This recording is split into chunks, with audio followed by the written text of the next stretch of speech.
Hey everybody, welcome to the Ronline Report. Today's guest, geez, I don't even know where to start. Actor, bodybuilder, pro wrestler, artist. In his younger life, he was a musician, a soldier. This man has done it all. And if you've ever bought a Gold's Gym or World Gym tank top, you were wearing this man's artwork on your body. I've had about 30 or 40 of them. I wore one of mine today. He is Yeah, Ric Drasin. Ric Drasin, please great. welcome, sir. Great to have you on. Get it right for God's sakes. Uh, so Rick, yeah, I mean, I should have also say you've got your own interview show called Rick's Corner. Yes. Excellent interview show you've had some tremendous guests on there, some real star power. Stone Cold Steve Austin, I I'll saw it tell you, there. I'll tell you why, because I live in LA and they're all in LA. Okay, If I lived somewhere up north where there was a small town, I probably wouldn't get them. true. But still, I mean, It helps a lot. you've also been in the entertainment industry and the pro wrestling industry for many, many decades, and Yeah. that's got to help. So, geez, where to start? So you started weight training way back before it was popular. Way back before it was popular. If I'm correct, about 1960 is when you started training. Yeah, I was just talking to a friend of mine about that because back in the days we used to say, I'm going to go lift weights. We didn't say anything about weight training or bodybuilding or working out. It was, I'm going to go lift weights. Oh, Mm, you lift weights? Yeah, because that was the term. yeah. So if you lift weights, obviously you're going to get big muscles, and that's how it's supposed to work. But a lot of people frowned on it back then. Mm, It's like, why would you want to do something so weird and pick up weights and build your body up? It's kind of stupid, especially coming from a small town up north where they didn't understand what it was all about. But I did. yeah. So I didn't. I got tired of having to re-explain myself all the time. And those same people told me those in those years, oh, you'll give it up one day and you'll be fat and out of shape and all that. And I said, no, it won't. It'll never happen. And it never happened. Yeah, I mean that was geez, we're in 2020. That was 60 years ago almost, and you're still at it, Yeah. still Yeah. training. Yeah. I was playing in a rock band and working out every day. And then at night I'd play in the band, but then I'd make sure I always got my workout in at the YMCA. And the YMCA was kind of a makeshift building with, they had very, very ancient looking weights that weren't working half the time. And the bars were bent and the cables were broken, but I managed to make it work for me. How did you even know what to do? Because this is long before. I guess there were magazines. There were a couple, but there were Joe Weider had his magazines out then. I think Hoffman had his magazine. But is that where you got your instruction? Or how did you know what to do when you got there? I had all the Iron Man and Joe Weider's magazines from 1940. Oh wow. Somebody gave me a collection. So I Hmm. started looking through them and I saw what body parts they worked with, what exercises, and I said, I'll just duplicate that. Hmm. Wow. Excuse me, I'm all choked up on No worries. this protein water, whatever, the vitamin water. Vitamin water, good So stuff. little by little, you start in by doing curls like everybody. They want big arms, and then you start doing bench presses, and then you throw other stuff into it. Then I started doing powerlifting, which I really enjoyed, and I did real well at it. Entered some meets and did okay. And then that to me was the basis or the foundation of bodybuilding because you had to have those three lifts in order to get something strong to work with. Yeah. So you were. I want to let people know you were in a group called the Hollywood Vines.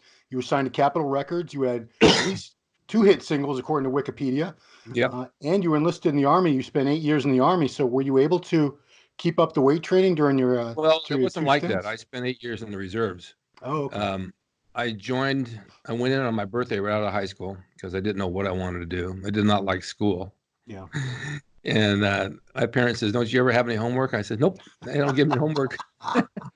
Sounds like my kids back in the day. Yeah, I just didn't want to do it. I was out in my car driving around chasing women from one hamburger drive into another, but then also playing in the band. But I knew that I was creative and I knew that I wanted to do something creative. And I'm not going to be a banker, which I did work for a bank for a year. I'm not going to be a lawyer or a doctor and this and that. And my mom kept trying to talk me to go into medicine because I'm good at it. And I understand it really well through all the injuries I've had, but it wasn't what I wanted to do.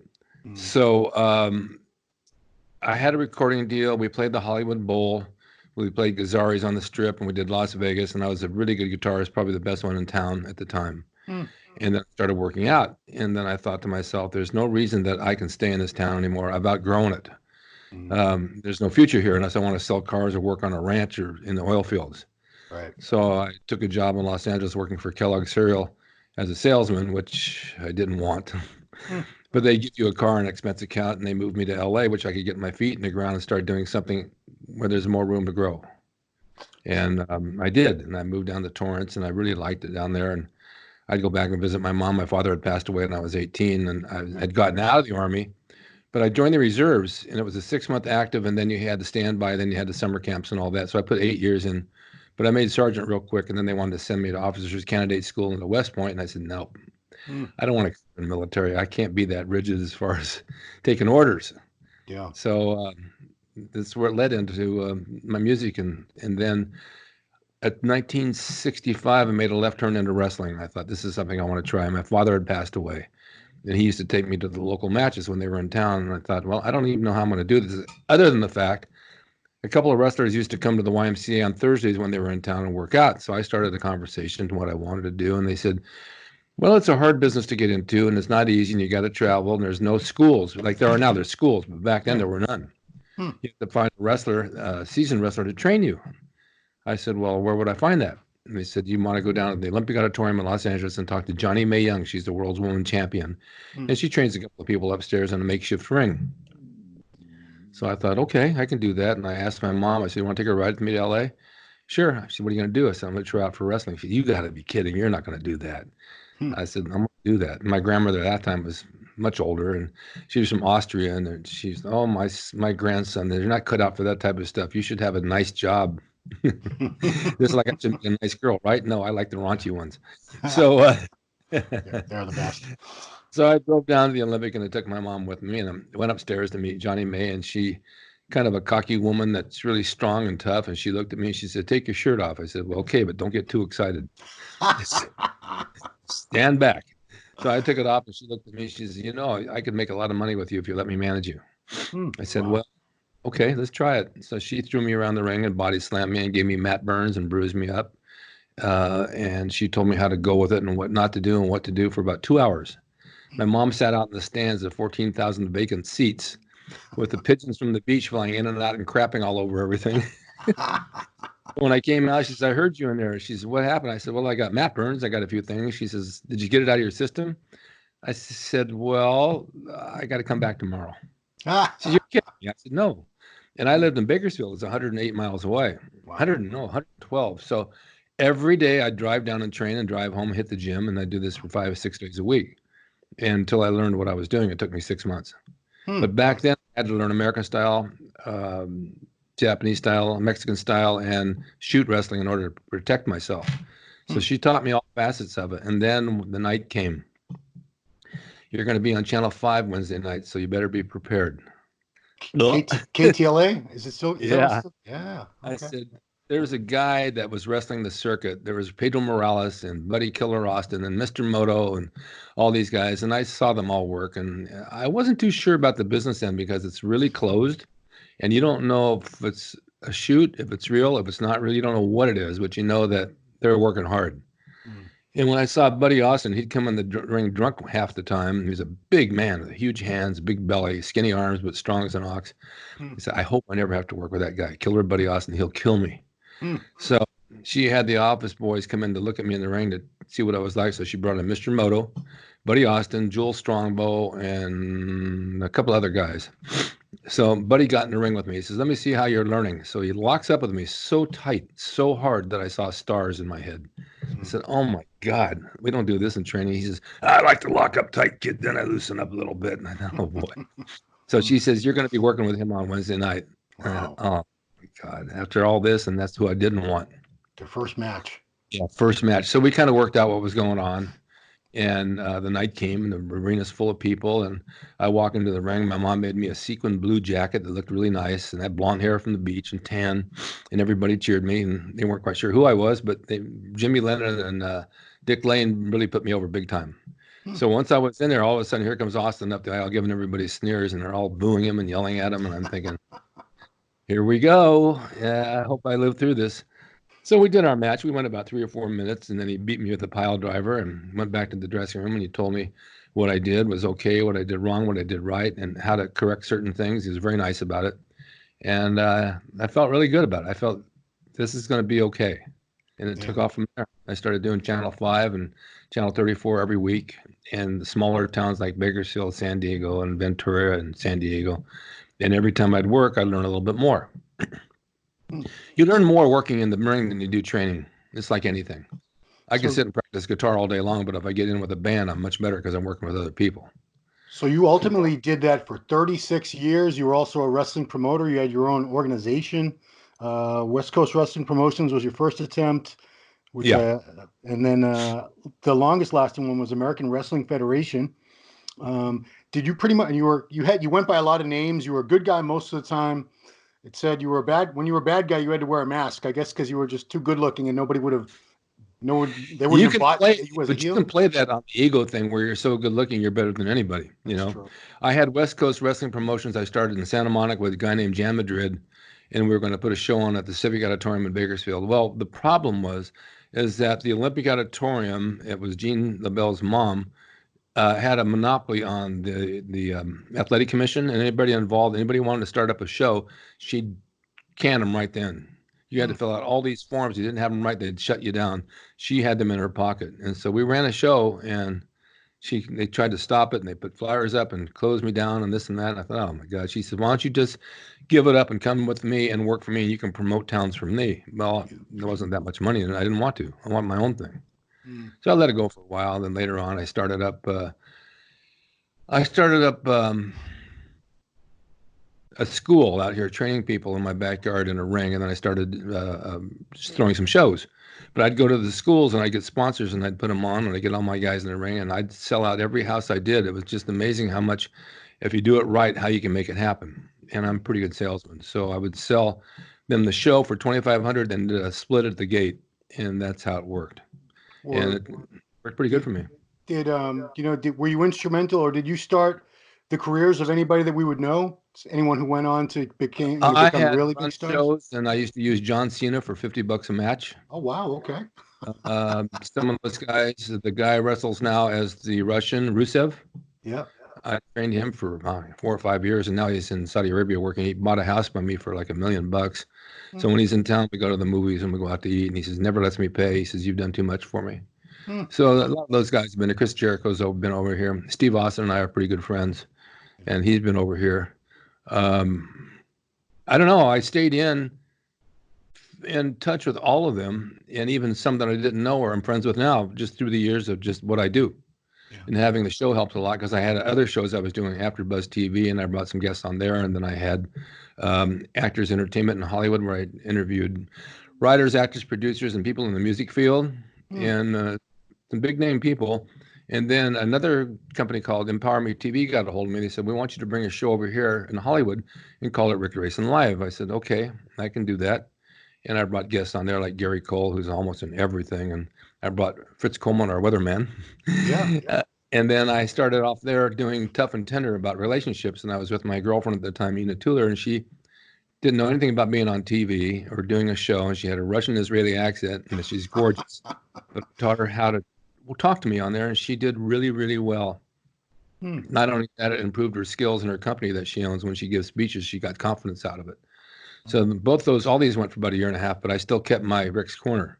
Every one of them wanted my listeners. Well, you need to bring your fans over here. No, I keep those for myself. I'm not going to share them. That's what they really wanted. So you want fans, you have to make your own on here. So, we had a quick conversation earlier today, and we touched briefly on this that wrestling is it's an impact sport. It's looked at as entertainment, but you have these huge muscular guys taking all these falls and slamming into each other, and it's incredibly athletic. I mean, you did it for almost 4 decades. What kind of toll did it take on your body? What kind of toll does it usually take on someone who's done it for any number of years like that? Well, people think it's fake, and there's really nothing fake about it. There's a predetermined finish. Then that's for selling tickets. This guy will win, that guy will win. We'll promote that guy. He'll sell more tickets than that guy. But you still have to get there, and you have to put your 15, 20 minutes in, beginning, middle, and ending. So I was trained to call the match as you go. We're working a crowd. If we're doing something and the crowd buys it, you keep doing it. If they don't believe what you're doing, then you switch gears and do something else. Hmm. Today's wrestlers want to plan the whole thing out like a dance, like the cha-cha or something. You're going to throw you here, you're going to go over there, you're going to come back, hit me with a drop kick, come jump over the rope. I said, whoa, I can't remember all that. Yeah. Let's take a little bit at a time. But when you take a shoulder block and you take a bump on the mat, you take it hard. When you hit the ropes, they're cables and they hurt. So you have to know how to hit them. When you fly out of the ring on the cement, you're flying out of the ring on the cement. Someone said, what about the chairs? Are they phony? I said, those are steel chairs in the audience. You just pick one up and you slam somebody with it. Yeah. But you have to know how to hit. You have to hit flat and they have to sell it. And you don't want, if you hit them at an angle, you'll cut them open. And there's a lot of accidents. Anytime you get around bouncing around, you're hitting somebody and moving this way and that one, and they zig. When you zag, you got an accident going on. So I read Mick Foley's book. He was riddled with all, he did that very extreme type of wrestling that's popular in Japan. What are some of the worst injuries that you had in the ring? I tore both my quads on my legs. I had to have those reattached. I tore a tricep. I've lost a few teeth. My shoulders are shot just from doing top wrist locks and people tweaking them the wrong way. I had a knee replacement, jumping out of that ring on your knee all the time. It just wore out the cartilage. I just got a cortisone shot in my lower back an hour ago. So there's little things like that, but for the most part, I'm okay. I'm still working out in the gym every day. Did you lose 3 of your fingers? Yes, I did actually. I lost my pinky, and the 2 next to it came off at the first knuckle. But they sewed those 2 back on, although the knuckles are frozen. But the pinky, I don't have. Oh, wow. Well, I have it. It's over the washing machine in the jar. I'd keep that too. Wow. Yeah, I figured I show my kids' friends when they come over. I want to see your finger. I said, it's in the jar. Watch this. I'll wiggle it from here. Yeah. Wow. So let's talk bodybuilding a little bit. When did you I think Gold's Gym, the original Gold's, I believe it opened in 1965. Is that right? Yes. Were you one of the original members? No, I hadn't moved here until 1969. Okay. And when I moved here, I had to move to Torrance with Kellogg's. And so I was looking for a gym. I went to Westchester and worked out at a YMCA, which wasn't bad. I went to Long Beach, and I wasn't crazy about 20 guys following me into the shower every time I wanted to shower. It was like really getting heavy duty. So I left there, and I went to Bill Pearl's gym in Inglewood. And it was kind of fun because I always looked up to Bill Pearl, and his brother Harold ran it, and all the guys. They were big guys, and they're in a really rough part of town in Inglewood. It's near Watts. Yeah. And you're in an element can be very dangerous. Right. But I fit in. I got along with everybody. I did some of my best benches there, and everybody accepted me, and I had a good time. And then someone said, why don't you go to Gold's? I said, I have no idea where Gold's Gym is. Never heard of it. That was in 1969. They said, no, it's a really good gym. It's down in Venice. I said, okay, I'll take a ride over there. And I used to love Santa Monica. I would go there since I was 10 years old, but I never went as far as Venice. I only went to Santa Monica. So I drove down. I went to Gold's, and I walked in the back door, and Arnold was there and a couple of guys. He introduced himself, and I said, I'm thinking about working out here.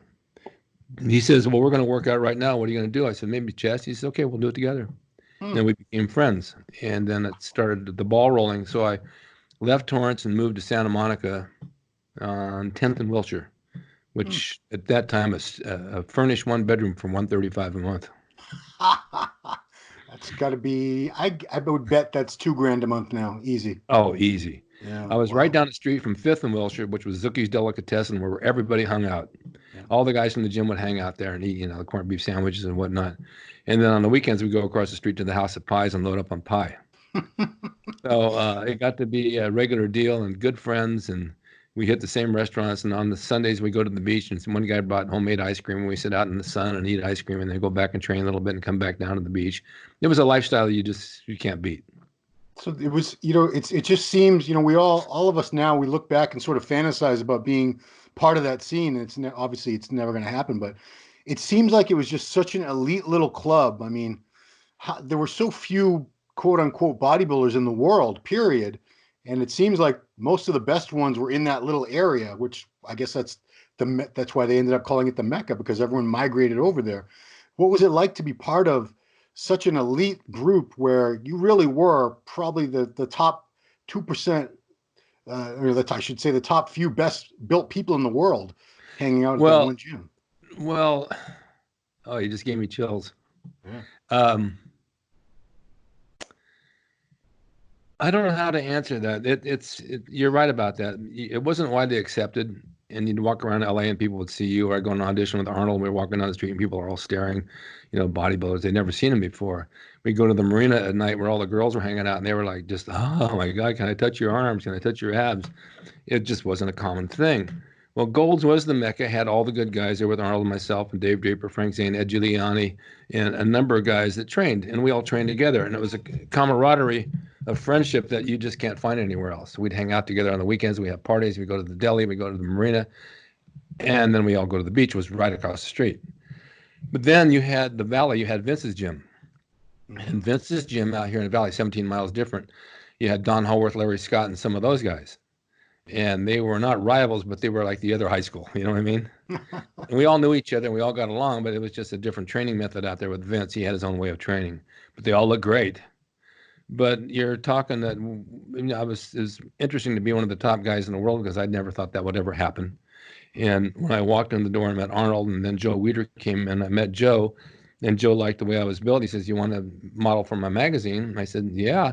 And I was running ads for T-shirts and Muscular Development and Ironman and some of these things, and it cost me like $150 a month to run a T-shirt ad. He says, "You come in my magazine, you'll make a fortune." He says, "It's a mail order catalog, Rick. You'll do real well."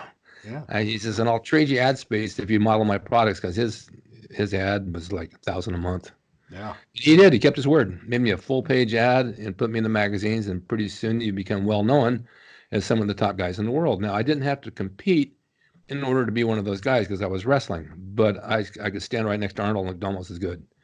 And I think that's what put it over. But I didn't want to compete. I competed in a couple of shows, and I thought, this is ridiculous. I'm putting all this work together for a trophy that's now sitting in my garage collecting dust along with a vacuum cleaner. Man. But if I could take that same thing with my body and put it into a ring and make money, I'd rather do that. Yeah, I mean, who wouldn't? I mean, yeah, but there's a lot of guys that tried and couldn't do it. They just couldn't handle the ring work. It's just very, very hard.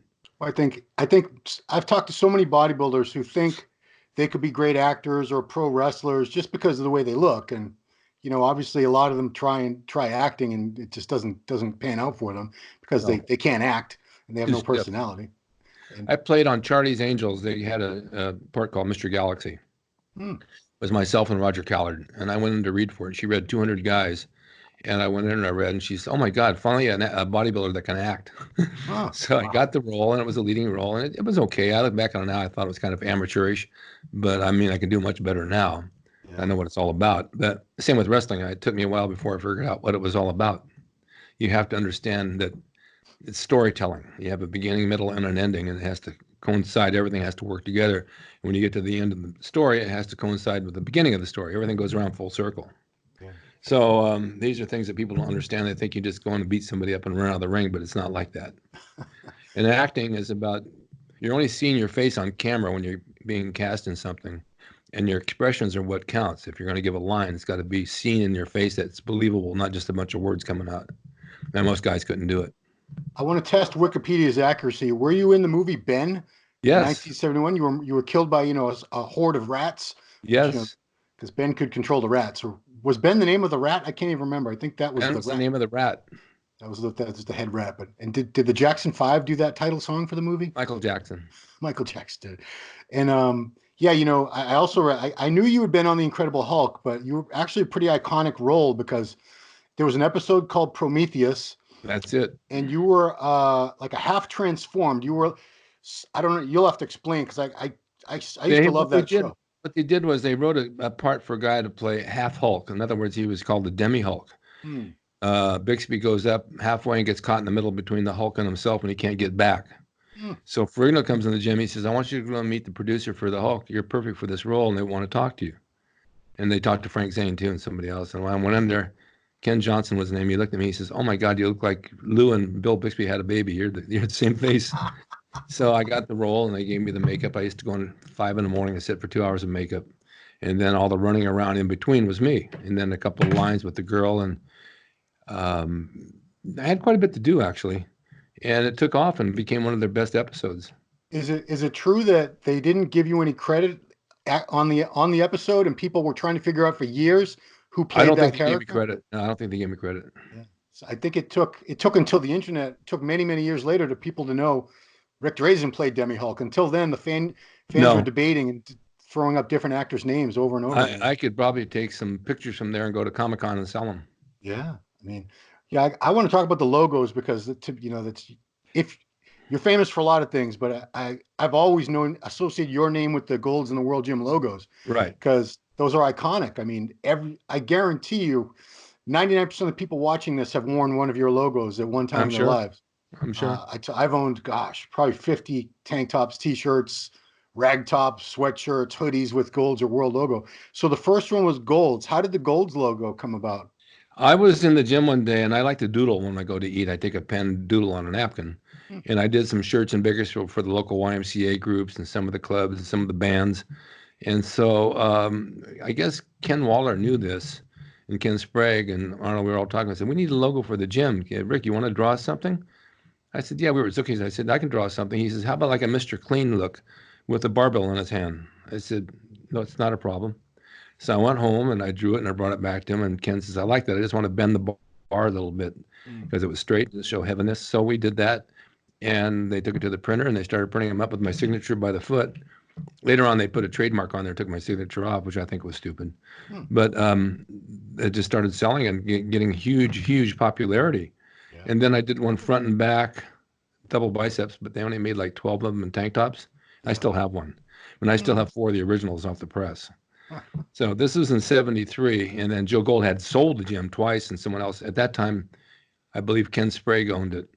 And then Joe was a merchant marine. He was out at sea working. He came back in 1975, I believe 76. And he says, I want to open a gym. I want my gym back. But he sold his name, so he couldn't have Gold. So he Hmm. opened up World Gym, owner Joe Gold, just down the street. Yeah. So I'll get all my clients back. And he got them all back. And he said, can you draw me a logo? I said, what do you want? He says, I just want an animal of some sort. So I had some ideas. And then we finally came up with the gorilla. And he says, that's it. Do the gorilla. So I did front and back. Yeah. And the back on his butt, there's 2 round circles where his butt, and those were dimes that I traced the circles around. I always found the backside pretty funny of that gorilla because he had Yeah. these big bowling ball glutes. Yeah. Nobody knows I do it. I just traced dimes. That was one jacked gorilla because Yeah. it's crazy to think that the same man is responsible for both Golds and World Gym chains, and the same artist was responsible for both logos. I mean, it's what a monopoly you guys had. That's It's kind of crazy. crazy, isn't it? Yeah. It's still Um, hard for me to believe. And then so I did other gyms after that. And then I had Bodybuilder Stay Hard Longer and all these t-shirts from Weeder's magazine. hmm, I'm still selling shirts. I still yeah, make and them. I saw on your website people can get you will custom draw them the Gold's Gym logo and Oh, I autograph. sold so many over Christmas time. My Rick, God, I sold a lot of them. They frame them, put them on the wall, and send me a picture, autographed with rickdrasin.com. them and signed. Yeah, I mean that's so cool. Um, I want to get back to wrestling for a minute because that's something you wouldn't. It's I'm always amazed to see how long some of these athletes can continue doing it because it seems like their knees, their hips, their ankles, their elbows, their shoulders would just be destroyed after 20 years max. But if you watch wrestling, if you still do, sometimes they bring back performers that have been retired for long periods of time, and they can still get in the ring and do this. How obviously, do you still teach wrestling? Are you still able to do any of I that? haven't this past year because of my knee replacement being infected, and I couldn't get in and out of there. I could hardly walk, Yeah. but it didn't keep me from going to the gym. People say, Mm. "How come you still go to the gym?" I said, "What am I going to do? Sit home and dwell on it?" Yeah. I feel better when I go, so I go.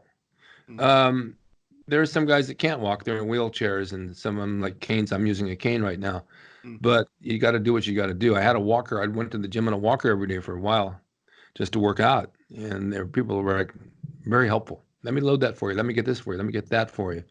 Now with the cane, it's like, let me get the door. Let me do this.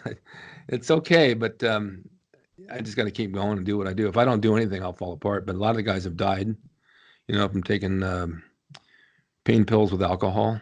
Of course, they Mm. want to blame it on steroids, and that doesn't do anything wrong. I don't think. Yeah. Um, it's a business that beats you up like football. Yeah. But the thing is that you have to have an alternative. And if you're 30 years old, 35 or 40, and you're out of the business, what are you going to do from that point on? You got to have something else going. And so many don't. Right. They fall apart and they don't know what to do. They turn to drugs or whatever. I've always had something going. I've always had a mail order business or commercials or residuals, if not residuals and unemployment. So I would rotate my incomes and then drawing the logos and making T-shirts for people. I don't know. I just always had something going. Well, you've done so many different things. I mean, most of the people I interview, they focus on one particular thing, be it usually bodybuilding, and with nothing else really going on. But you've always had all pro wrestling, acting, your art, everything. It's talk about something to fall back on. You mentioned drugs, and that's I don't want to get too deep into drugs, but you watched that whole seen emerge and evolve over decades and decades. What was it like in the very early days of bodybuilding when you first got into it? Was it very, very mild use compared to what we see now? Oh, totally mild. I was in Bakersfield. The only thing I ever heard about was Dianabol. I heard Bill Pearl took D-ball. Yeah. I had no idea what it was. I just know it makes you big. So I asked a kid that worked at the pharmacy. I said, "You guys have any D-ball over there?" He says, "Yeah, I got some. Can you get me a bottle?" He said, "Sure." So he grabbed it for me. He's a delivery boy.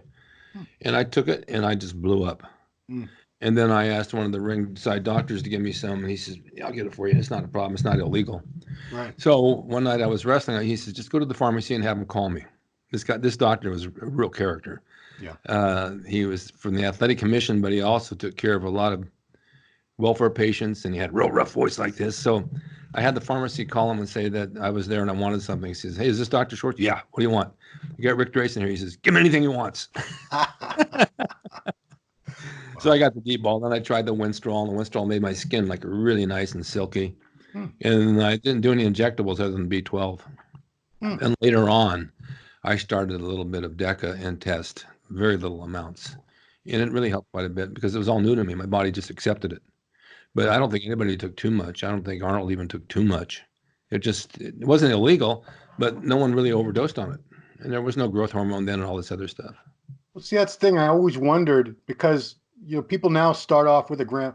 Someone on their first cycle now, it's very common to see them do a gram of test and a gram of tren and 100 milligrams of D-ball or androl and insulin Yeah. growth. That's their first cycle, and they never know if a very moderate, mild amount would have given them really good results to start with, and then they could have maybe progressed from there over time. But at what point in bodybuilding, because you were around the scene for quite a while, did you see people start going overboard where you think they were definitely using more than they needed to, and it was just excessive? I think it was more, not so much in the 70s, but in the 80s. Mm. That's where I really saw it. I never did more than 200 milligrams a week of testosterone. That was it. God. I'm on it today. My cardiologist has me on it. He says, "You were low. Let's bring it up." He says, "It won't hurt you. It actually will help your heart." Yeah. At my age. And so that's fine with me. It just keeps me a little bit harder and I don't know, a little bit more less body fat.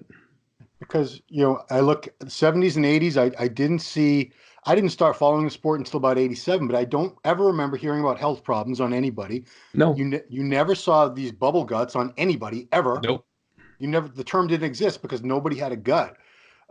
Was it because you guys were more concerned with aesthetics and actually having an aesthetically pleasing, athletic looking, muscular body and not just the biggest body possible? That was part of it. It's it goes back to the days of Steve Reeves, broad shoulders and a small waist. And that's what everybody would strive for. Arnold's waist when he was big was like 31. Wow. Yeah, it was really small. That's a 6'2", 240-pound man in shape. Yeah. And Franco too, all those guys, Zane too, all small waists. If you have a certain structure, Dave Draper had a little bit wider structure on his hips and his waist, but there was no fat there at all. Yeah. But they weren't doing the growth hormones. What makes this gut like that and the insulin. Yeah. And that's something you don't want to mess with. There's too many side effects. Because you've stayed very connected to the industry and the scene more so than probably a lot of your peers because you've had your interview show and different things. Has it disturbed you to see how many people have passed away or had serious health problems? Rich, I know you knew Rich Piana fairly well, right? Very well. And Rich didn't even make it to 50. That's terrible. That was a guy who was so full of life. I could never imagine that guy passing away. He did 22 shows for me. We did a couple of commercials together years ago, and he was always there for me when I wanted something. One of the nicest guys ever.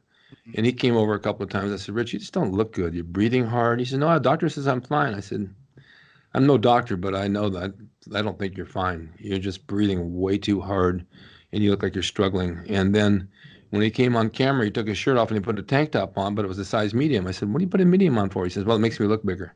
How much bigger do you need to look? Yeah. But he was one of those guys that took everything upon everything and kept stacking and stacking and stacking, and there was no need for it. I mean, you gotta draw the line somewhere. I'd rather live small. Well, do you think, we've got Classic Physique now that just started back in 2016, and supposedly we're getting back to aesthetics and open bodybuilding, but do you think it's possible to put the genie back in the bottle, or we're at where we're at and it's never going to go back to anything healthier than it was? Because I don't think bodybuilding, you could ever say is ever going to be 100% healthy pastime or sport, whatever you want to call it, but could it ever go back to something a little bit healthier than it is now? Well, I don't think so. Bodybuilding is not really healthy anyway. It's just a matter of working out and building your muscles and putting yourself through a lot of stress. True. Fitness is different. When they do these, what's the workouts I'm thinking of, where they're doing the ball and they're running and jumping and all that, and they're getting in good shape. CrossFit. CrossFit's great Yeah, if you can handle it. It can be hard on the joints, but that'll get you in shape. But it's not bodybuilding. Yeah. And then they have the contests now where the guys are pretty lean. They have like jam shorts on and just lean and hard. Yeah, I like that. Physique. I like that. I think that's good. But to be overgrown and bloated out like these guys you see from Golds, like elephants walking on stage, what's the point? What's the point? You can't even walk. Your legs are rubbing together and you can't move. And I don't find it pleasing. And then the women are just as bad. The women look like the guys. Right. And I've had several on here and they're all nice. I wouldn't date one of them because I don't want to go out and sit with them talking about bodybuilding and watching them eat out of their Tupperware and drinking their gallon of water. To me, that's not fun. So, well, let me ask you, you were around when women's bodybuilding was literally just starting, when, the girls back then who I have some old magazines, and it's funny that they were being talked about as bodybuilders because they're smaller than a lot of the bikini competitors now. But, did you ever see it in your mind's eye that these women eventually, they're probably going to start trying to get as big as the men? Did you ever see that? I never thought that would happen. But little by little, I saw it grow into that. But I didn't think it was going to go that way. I had Corey Everson on my show, and she still looks great. Yeah, Linda looks great too. Still Linda Murray. Yeah, that's what I'm saying. There's still those around that still look great. They've stayed lean and stayed in shape, and it's great. Rachel McLish still looks great. Yeah. But when some of them now down in Venice, and I go down there, I can't tell the women from the men. But what they're taking is like, "Hi, Rick, how you doing?" What guy said that? So, we talked earlier. You were in Venice at the time when all of us wish we could have been there. Yeah. And I was there through the 90s, which was still, as far as I'm concerned, that was the end of the era. After the 90s, it was pretty much all done. Yeah. Do you feel, because when you're in the middle of it, you don't know that this isn't going to last forever, and it's something you'll look back on and reminisce about. When you look back now, I actually feel sorry for a lot of the modern bodybuilders because they're never going to have anything like that. Everyone's spread all over the world now. We're connected on the internet, but it's not the same. You guys all got to train together, hang out together, have meals together, socialize. It's kind of sad that it's never going to happen again. It was a moment in time. I was thinking not long ago that when I was around 30, I had the best of everything. I lived about 12 blocks from the gym. I had a beach apartment, 2-bedroom, 2-bath with a sun deck overlooking the water for $165 a month. Wow. If I went out my other door, they had a World Gym there, so I had both gyms. And then Gold's moved over to Santa Monica, but I still had World Gym, literally right across the street. Yeah. And I thought that was the best part of my life. I'm going to stay this way forever. I'm in good shape. I'm big. I'm thick. I'm cut. It's never going to change. Yeah. Wow. And then it did. We always think it's been many. It's been like 35 years ago, and it's like that time just went. You had it, you enjoyed it, and it's gone. You can't hold on to it because there it goes, and it's gone. What would you say you enjoyed more, the bodybuilding scene or the pro wrestling scene? I don't know if there's one I liked over each one. I mean, the bodybuilding thing was me because I like to work out and I like to look in shape, and I had good friends in the gym I really enjoyed. The wrestling thing was really fun because I was performing in front of an audience, and each time I would do it, I would learn how to work that audience. And I learned from guys around the world that I would wrestle, from Canada and from England and from all over the place. I'd go to Hawaii once a month and wrestle over there, and they'd put me up in a hotel for a few days, and I'd lay in the sun. And this is the way to go. And then I worked at a world gym there one time, and everybody was following me from room to room to see what my workout was. So I took the week off. I didn't train. But they both had their value. And then you throw acting in there too. That was a good experience. But acting to me, I think I like the production end better. I like producing stuff. Like my show, I can produce my show, get it ready, get it on there and upload, put my beginning and my ending on it, put the music and inserts, and I'm in charge. Acting, you show up at 6, 7 in the morning, and you sit there all day long to wait to go on set. You might wait 12 hours, and I'll never use you. It's a waste of time. Yeah. So I don't really enjoy that. If it's a commercial, it's 2 days in and out, quick, good money. Right. I was going to ask earlier, and it slipped my mind. You know, you wrestled all those years. Who were some of the wrestlers that you worked best with? Because I know I've talked to some pro wrestlers, and there was just certain other performers that they always clicked with and did the best matches with. Well, Who did you work best with? Jack Armstrong was one. We worked a lot of shows together. John Tolitz, I worked with. Roddy Piper was Mm. great. I worked with Harold Sakata, who was Odd Job and Goldfinger. Oh yeah. And that was a real pleasure for me because he was such an icon. Um, Professor Tanaka, who was champion out of New York, I worked with him quite a bit. Kenji Shibuya, another Japanese wrestler. These were all big names, and they all worked really well with me, and they showed me a lot to do, and I enjoyed it. You get those that are kind of jerks too. You know, in the South, I had those that wanted to stiff me a lot, and I just give it right back to them. And once I did that, they respected me. I never had a problem. Hmm. You can't let them walk on you because they will. Hmm. So you're saying, you know, it's supposed you're supposed to look out for each other, not try, Yeah. do your best not to hurt each other, but occasionally they would Well, try to hurt you. they thought I was from Hollywood. They're going to show me Hollywood guy a lesson. And when I started to reverse everything and give it right back and never complained, then they thought, okay, this guy's cool. Don't mess with him. Just don't complain.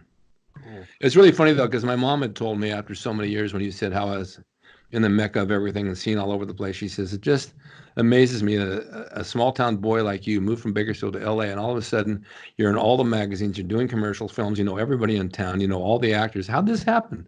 I said, Mom, I don't know. It's the story of my life. This is just what happens to me all the time. Yeah. I can't leave the house. I don't go somewhere that somebody doesn't recognize me and want to talk to me, wherever I go. Yeah. And it's kind of fun because I like people. Did she ever worry, you know, watching you in the ring? Because I'm sure she went to a lot of matches that you were going to get hurt because there was always a Yeah. very, very real chance you were going to get seriously hurt. She would never come watch me. The first Ah. time she came, I got thrown out of the ring and I hit the wooden steps and cut my legs open. Oh. My grandmother was from Austria and she didn't want to talk to anybody. She didn't want me to wrestle. And then when she saw me on TV, she tells everybody, "Oh, my grandson, you should see him. He's a wrestler." So behind my back, they were talking good. But she saw the pain I went through with the torn quads and being in the hospital and having surgeries. And when are you going to stop this? I said, I don't know. Probably pretty soon. And that was, you know, you probably did it another 20 years after you told her that. Or 25. Yeah. Cool. Well, I want to make sure everyone knows where to find you. Your website has so much content on it. I was looking at it today. It would take a full day to really look at everything on there. Maybe a couple full days. So that's ricdrasin.com. Your YouTube channel, is that just your name, Ric Drasin? Yes. Ric Drasin, tons of great content. But Yeah, it's called Rick's Corner. So, I Rick's mean, if you go to Corner. rickscorner.com, and it's just RICS, not RICK, All right. rickscorner.com, you'll find all my videos. There's probably 1,500 up there. Wow. Yeah, I saw one thing. It's a Google. It came up. Rick stands for Rugged Intellectual Confident. I like that. Yeah, that would be me. I need to come up with an acronym like that. That is cool. Are you still a spokesman for Gold's Gyms? Gold's Gym and Headblade Razors? Well, Headblade is a friend of mine, so I had it at one time, but I really have a sponsor is Old School Labs, Oh, yeah. and they've Okay. got some great products, and they've worked with me for several years now, and every product they have I use, and every product they have I like. I mean, I can't say that about a lot of things. When I first started training, there wasn't a lot of products out there that worked. You know, you had Bob Hoffman's protein, which wasn't really protein. I don't know what it was. He spelled it Protein, Teen. That's Then right. he had protein from the sea, which was granular dehydrated fish powder, and it Oh, tasted so bad that you would throw up when you would take it. wow. And then you had a Weeder's Crash Weight Formula number, whatever it was. I don't know. That was all sugar. Yeah. And so I didn't do much in the way of supplements other than tuna.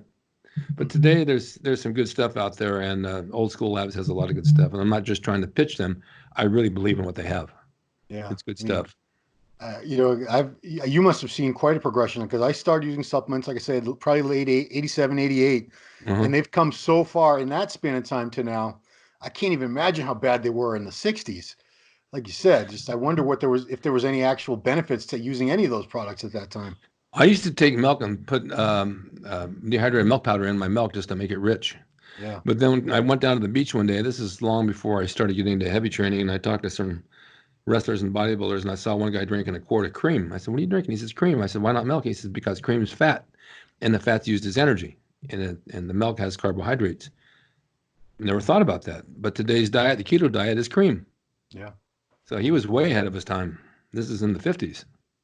I mean, you guys would diet back then on just basically meat and I don't even know vegetables, but Meat, eggs, and cottage cheese. so it's pretty much, it was a keto diet, pretty much. It was very, very low This is what carb. I've been trying to tell people for months. You get these people, excuse me, but this stool is just killing my back. We're almost done. I need a comfortable chair. Yeah. I tell people I talk to that they're on the intermittent fasting. Okay, that's one thing. I haven't done it. And they talk about the keto. I said the Zone diet, the Beverly Hills diet, the Atkins diet, they're all high protein, low carb fats. This is what it is. The bodybuilder started it back in the 40s. This is nothing new to me or anybody from my era. And they seem to think they know more than I do. These young kids, oh, no, you don't even know what you're talking about. You're an old timer. Oh, you know what? Being an old timer is good because there's experience that you'll never have in a million years. And I tell these guys, I know more than you'll ever learn. I forgot more than you'll ever learn. Right. And the body is the same. The body has been around for years. It digests the same way. It operates the same way. You put the same fuel in it, it's going to respond just like it did years ago. Yeah. And they argue with me. Wow. I said, don't argue with me. I'll hit you on top of your head and your ankle crack. Because I know I'm right about it, but they want to be right. Well, the internet has allowed an entire generation to become know-it-alls. You know, they read a couple things and then they know everything and they're experts. You know what the worst thing is? A know-it-all who is sometimes right. Yeah, that's what they know just enough to be dangerous. Yes. Yeah. And then they don't know, they'll Google it instantly. Right. They'll go to Wikipedia like I do. It's always well, I like Wikipedia. No, it's accurate most of the time. They can mess that up too. I've had a good one. I have people go in there and destroy it because anybody's allowed to go in there and change things around. That's right. Especially if they don't like you, they can go in there and put some crazy info in there about you. Yeah. That's probably it. Cool. Well, Rick, thank you so much for your time. It's been my honor to finally get to talk to you. A living piece of history from the era that I desperately wish I could have been part of, but it's just wasn't in the cards. I was born a little bit too late. You know, it's amazing you're still so productive and still putting out excellent content for the industry to enjoy. And you're doing it in a format now that even the new generation can appreciate because they don't read anymore. Nobody reads, but they will watch videos. So yes. Rick's Corner on YouTube, guys. You said over 1,500 shows on there, right? Wow. Yeah. That's I like this one line. It says, I saw history. I was a part of history. I had a front row seat to history. And I did. I was there. Yeah. And you can't dispute that. And people tell me, you didn't know Arnold. You didn't know. What are you talking about? Have you seen all the photos with me and him? Yeah. Why would they say that kind of stuff? Did you know Arthur Peacock also in Golds? He just sent me an email about a week ago. Yeah. I had a photo shoot one day and he had a buckskin leather jacket on. I had to borrow it for the photo shoot. So he let me borrow it. Then we went to Fresno and competed together up there. Huh. Art was a great guy, funny guy. I had a lot of fun with him. Yeah, because I watched him compete in November in Long Beach as a 212 pro bodybuilder. It was pretty crazy. And what is he, like 80 something now? I want to say 84. Yeah. Yeah, he looks great. I tell you, he got a standing ovation and he deserved it. He does. He's an amazing guy. I got to get him on here. I'm going to try, even if we have to Skype. Yeah, and I know he wants to do it. He told me he wanted to do it. I just have to get him to get to a computer where he knows how to use it. He did it with me. We did a Skype a couple months ago, so he can do it. He'll figure it out. Okay, I'll check with him. But yeah, my website, rickdrasin.com, rickscorner.com. There's another website called yeahiworkout.com, and that has all my current shirts on it. Okay. All my designs. Yeahiworkout.com. Yes, and there's good quality shirts. They're doing real well. And other than that, I sell an 8x10 drawing of the Golds logo, and I'll personalize it and autograph it for $80. So send me all your money. I sell a lot of them. I have to hand draw each one. Yeah, it takes time. No, I mean it's probably one of the most recognizable logos in the world. Yes, you could show that to people who've never even worked out, and they go, "Oh, that's the Gold's Gym guy." Yeah. I think in the future I'm going to start up a website for porn for seniors over 75. I think I might have a good audience. I think they are. I'm pretty sure they probably already have a few of those. Yeah, they probably already do. If you're talking about porn, that's probably whatever you're thinking of has probably already been done. There's no question about that. That's the way it works. Cool. Well, thank you so much, Rick. Appreciate you taking the time. Great talking to you. And I enjoyed it. Yeah. And everybody, thanks for watching the Ronline Report. This has been with Ric Drasin, and we'll see you next time.